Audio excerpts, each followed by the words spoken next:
यदि आप लड्डू गोपाल की सेवा करते हैं तो विशेष तौर से इस बात का ध्यान रखिएगा जो आज मैं बताने जा रहा हूं। यदि आपके घर में मंदिर है और आप नित्य पूजा करते हैं तो विशेष तौर पर इस बात का ध्यान रखिएगा जो मैं बताने जा रहा हूं। उसके लिए पहले ये प्रसंग सुनिए। हरे कृष्ण दोस्तों, मैं हूं अनुज शर्मा। जयपुर की रहने वाली वंदना गुप्ता जी। वंदना जी बताती हैं कि 2018 से 20 तक वो शिमला में रहती थी। करीबन 1.5 साल शिमला में रही। वंदना जी लड्डू गोपाल की सेवा करती हैं। ठाकुर जी की अनन्य भक्त हैं, बड़ा प्रेम करती हैं ठाकुर जी से। वंदना जी बताती हैं कि शिमला वाले घर में वो लड्डू गोपाल की सेवा करती थी। जब भी घर से बाहर वो जाते थे तो लड्डू गोपाल को कह कर जाते थे कि प्रभु हम आते हैं, यहां जा रहे हैं। और जब भी घर में वापस आते थे तो आकर के प्रभु को आवाज देते थे। तो एक दिन हुआ यूं, परिवार सहित कहीं जाना पड़ गया। तो लड्डू गोपाल को कहा कि प्रभु आते हैं, इस काम से बाहर जा रहे हैं। इनके पास एक छोटा सा बिल्ला भी था। बिल्ले को भी घर पर ही छोड़ दिया और घर को ताला लगाया और ये लोग अपने काम से चले गए। वंदना जी बताती हैं जब शाम को ये लौटे और इन्होंने घर का ताला खोला तो दरवाजा नहीं खुला। दरवाजे को काफी धक्के दिए, जोर लगाया, लेकिन दरवाजा नहीं खुला। पूरा परिवार घर के बाहर खड़ा था। ताला खुल गया था लेकिन दरवाजा नहीं खुला। वंदना जी बताती हैं कि भरपूर प्रयास करने के बाद भी दरवाजा नहीं खुला। जब दरवाजा नहीं खुला तो सोसाइटी में रहने वाले माली और केयरटेकर को बुलाया गया। माली ने पूरा जोर लगाया, केयरटेकर ने पूरा जोर लगाया, लेकिन दरवाजा नहीं खुला। यह बात बड़ी अचंभित करने वाली थी कि ताला खुल गया और दरवाजा नहीं खुल रहा है। तो माली ने और केयरटेकर ने पूछा कि ऐसा तो नहीं है कि कोई अंदर हो, कोई अंदर तो नहीं है ना? तो वंदना जी ने बताया कि मेरा बिल्ला है, वो अंदर है, वो तो छोटा सा बिल्ला है।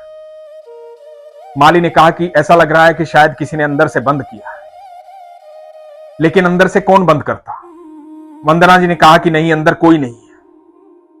और परेशान होकर के वंदना जी ने और उनके परिवार ने माली और केयरटेकर से पूछा कि कोई ऐसा है जो दरवाजे को तोड़ पाए। लेकिन शाम का समय था, उस समय कारीगर मिलना मुश्किल था जो दरवाजे को तोड़ पाता। थक हार कर, परेशान होकर के परिवार सहित वंदना जी चौखट पर बैठ गई। आंखों में अश्रु आ गए, परेशान हो गए। खूब धक्के दिए थे दरवाजे को, दरवाजा नहीं खुला था। हार करके अपने ठाकुर को याद किया।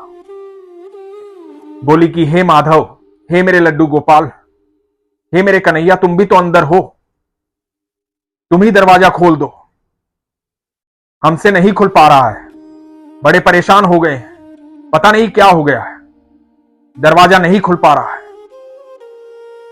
यह कह करके उठी और विश्वास के साथ दरवाजे को हल्के से धक्का दिया और दरवाजा खुल गया। जैसे ही दरवाजा खुला तो वंदना जी और पूरा परिवार हैरान थे, स्तब्ध थे कि ये क्या हुआ। बस हाथ लगाने भर से दरवाजा खुल गया।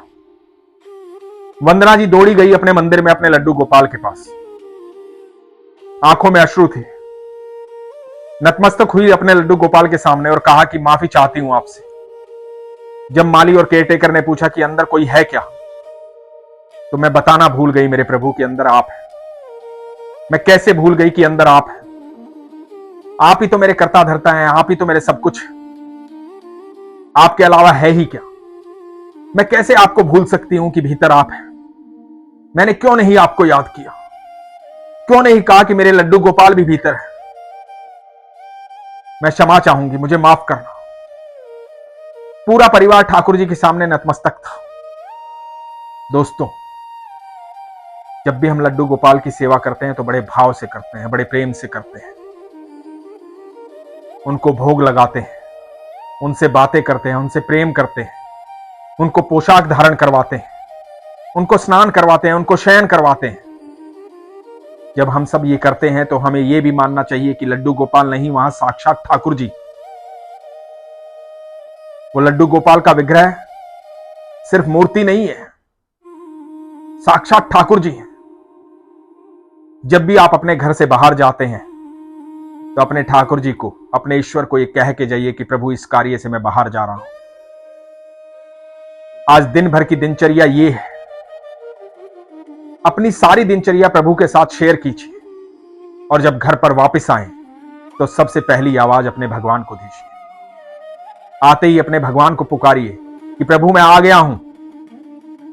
अपने भगवान के साथ 1 पल 2 पल 10 मिनट 15 मिनट 20 मिनट जितनी देर बैठना चाहे बैठिए। पूरे दिन के हाल बताइए कि पूरे दिन में क्या हुआ है। सुबह जो दिनचर्या बताई थी उसमें क्या क्या हासिल किया, क्या क्या प्रयास किया, कहां निष्फल हुए, सारी बातें ईश्वर से कीजिए। ईश्वर आपकी सारी बातें सुनते हैं, वो आपसे बेहद प्रेम करते हैं।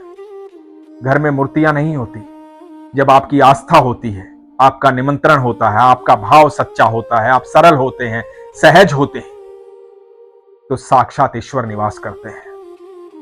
तो कभी ये मत सोचिएगा जो आपके घर लड्डू गोपाल है, आपके घर ईश्वर है, जिनकी आप आराधना करते हैं, जिनको आप भोग लगाते हैं, जिनसे आप प्रेम करते हैं, वो सिर्फ मूर्ति है, वो मूर्ति नहीं है। आप अपनी बातें उनसे साझा कीजिए, अपने सारे दुख और सुख को उनके साथ बताइए। वो आपको कभी जज नहीं करेंगे, वो किसी बात पर हंसेंगे नहीं, आपका मजाक नहीं उड़ाएंगे, आपकी बातों को किसी के सामने कहेंगे नहीं, आपकी बातें सुनेंगे और आपको सही समाधान देंगे। आप जब भक्ति में होते हैं, भाव में होते हैं, प्रेम में होते हैं, ईश्वर के सानिध्य में होते हैं, तो ईश्वर ऐसी व्यवस्था करते हैं कि आपके इर्द गिर्द ऐसे लोगों को भेजते हैं जो लोग आपकी समस्या को हल कर देते हैं। वो लोग साधारण नहीं होते, उनके भीतर बैठकर ईश्वर आपका काम कर रहे होते। इसलिए आज के बाद कभी मत सोचिएगा कि आपके घर मूर्ति है, आपके घर साक्षात ईश्वर है। ईश्वर से बातें कीजिए और उन पर विश्वास रखिए।